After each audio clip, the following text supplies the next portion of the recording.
I mean, because we value our relationship with Mexico as being very important. It's our biggest soybean market. It is also the biggest poultry market for us moving product south.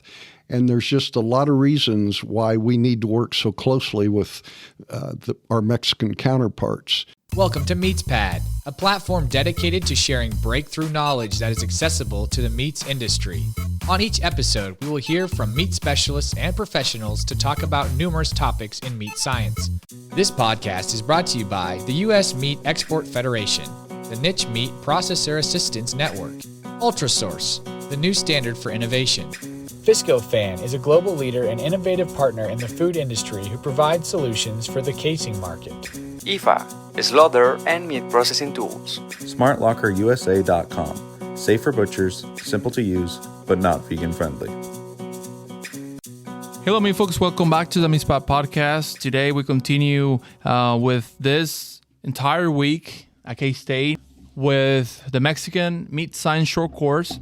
And so it's a week where we talk about beef fabrication, pork fabrication, and also poultry fabrication and poultry processing. And today it's our honor and our pleasure to have Dennis Hupe, Director of Field Services at Kansas Soybean Commission. Welcome, Dennis. Well, thank you. Thank you for the opportunity to sit down and have a conversation. Absolutely. I think we can start off by asking you about your role. What do you do for the Kansas Soybean Commission and some of the objectives within your role? Well, my role was created because the Kansas Soybean Commissioners, which is a group of 9 farmers that are elected across the state to determine how the soybean checkoff is used. And these 9 commissioners, back when I was hired, wanted more visibility of what they were doing with the checkoff money. Because 0.5% of every bushel that is sold in this country, there's a assessment against it of 0.5%. And so a $10 bushel of soybeans, there's 5 cents.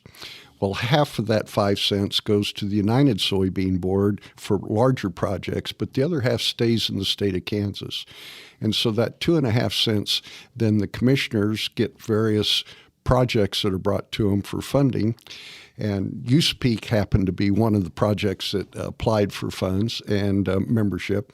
And so that's how we became interested in not only what the commission can do to better the use of their checkoff funds, because by working with firms such as USPEAK, USMEF, groups like that, we're talking value added to the soybean farmer. Instead of just the raw bean going somewhere to be processed and used, it is processed and used in this country, and then the meat is exported.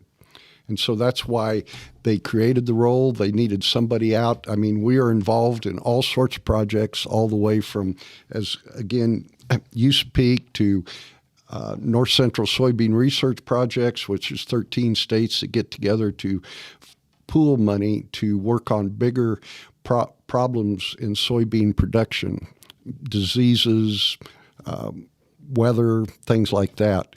So it's a great role because I get to change what I do about every day or something like that. Mm-hmm. So it's a great job that I have, and we really try to get what the checkoff does in front of the farmer that pays that checkoff. Absolutely, and I think we thank you for that and all of your support. To ANETIF, to USPEAK, and to K-State, mm-hmm. Because actually you guys come and help to develop and support this course. And I'd like to ask you about the relationship, because sometimes we don't ask about the relationship between Mexico and the U.S., especially in the export market. So I think you can maybe elaborate on that. How much? I mean, we have some folks from USPEAK here. How was the relationship? Who told you about come and this particular course? Absolutely. Well, this particular segment of the entire course is actually sponsored by the Illinois Checkoff Board. we are here just supporting them. I mean, because we value our relationship with Mexico as being very important. It's our biggest soybean market. It is also the biggest poultry market for us moving product south. And there's just a lot of reasons why we need to work so closely with our Mexican counterparts. We have good relationship with the staff in Mexico, the USPEAK staff, and so work closely with them. We've been down there several times to be involved in the earlier segments of this course. I mean, I think this is maybe the 9th segment or the final segment of everything. And so we have been down and where they're just learning to, in fact, I have a very sharp carving knife that I was given while I was down there one time as we were learning to make the various cuts of the chicken breast, et cetera, and how they could get a better yield. And so all this becomes very important. And some of the segments, it's just a contest among students to see if they can come up with a new idea on what might be a fast food product, I guess would be, or just a product in a store using chicken in various forms. And so we try to help the entire market down there, not just a particular segment of it, but if there's a way that we can educate and make their life better as far as the companies that are processing, selling poultry, eggs, whatever it might be, then it's up to us to try to help them get better at that. If you are a meat processor tired of you and your staff making endless phone calls to chase down order details from customers, SmartLockerUSA.com can help. Enjoy 100% customizable online order forms that automatically convert into a butcher sheet ready for your team.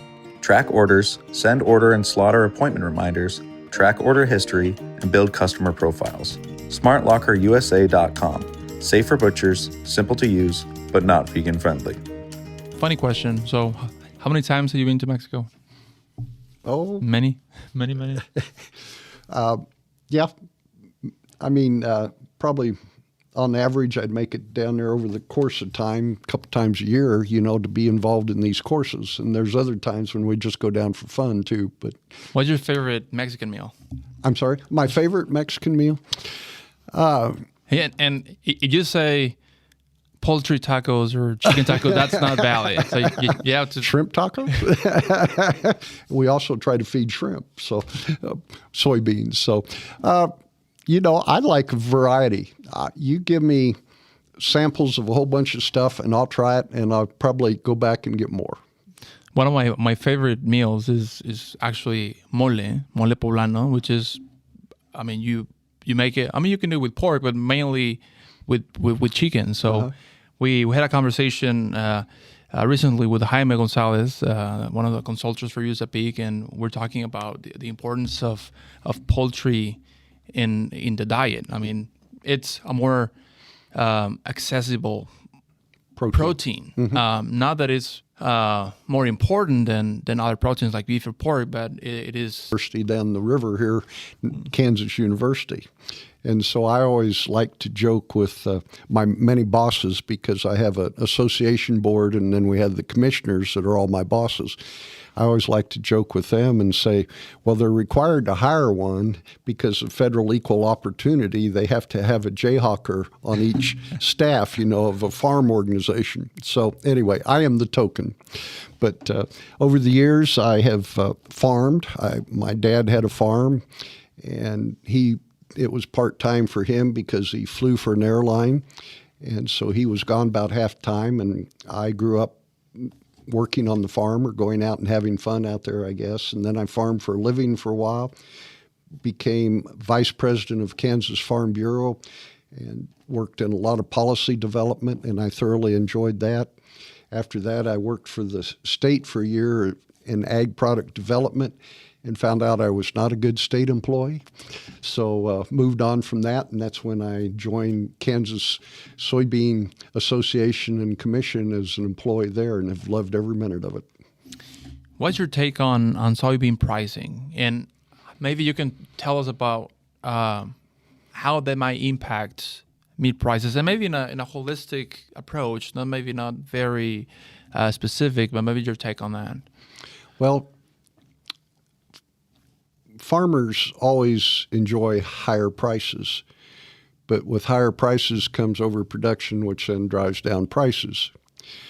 I think, and this is my opinion, but I think right now we're in a period in time where the prices that we now enjoy, we being the farmers that raise the crops, probably will not go back to, let's say, a historical $10 soybean. Because I think, number one, the issues that are going on around the world that are playing with supply chain and just supplies of food itself are going to keep the price up. I think the fact that the price of inputs to grow those products, soybeans, corn, whatever, has climbed so dramatically that it's going to have to maintain a price. And I really think that overall the demand for protein is so great that it just will not be a surplus on the market in the future. I mean, there might be years when there's a little too much but I really don't think we're just going to have the big surpluses that we used to have in the 80s, the 90s, whatever. I think we're past that.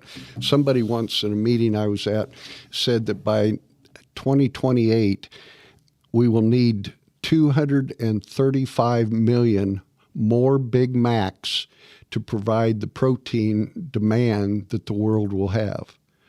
That's a lot of Big Macs. Yeah, and you'll need more soybean for sure. That's right. So, well, thank you for joining us today. It's been a pleasure, and we're about to head out to dinner and get some Kansas beef steak. So there you go. Sounds great. We look forward to hosting the group. Thank you for your support, and we'll like to have you back sometime soon. Well, anytime. I'm always available.